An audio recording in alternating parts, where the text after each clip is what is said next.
بھلا تم کو موسیٰ کی حکایت پہنچی ہے جب ان کے پروردگار نے ان کو پاک میدان یعنی طوٰ میں پکارا اور حکم دیا کہ فرعون کے پاس جاؤ کہ وہ سرکش ہو رہا ہے، پھر اس سے کہو کہ کیا تو چاہتا ہے کہ پاک ہو جائے اور میں تجھے تیرے پروردگار کا رستہ بتاؤں تاکہ تجھ کو خوف پیدا ہو؟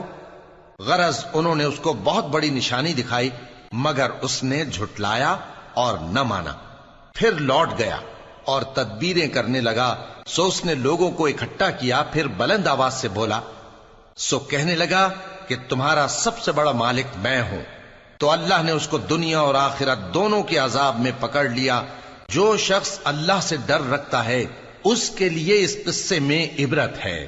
بھلا تمہارا بنانا مشکل ہے یا آسمان کا؟ اللہ نے اس کو بنایا، اس کی چھت کو اونچا کیا، پھر اسے برابر کر دیا، اور اسی نے رات تاریک بنائی اور دن کو دھوپ نکالی، اور اس کے بعد زمین کو پھیلا دیا۔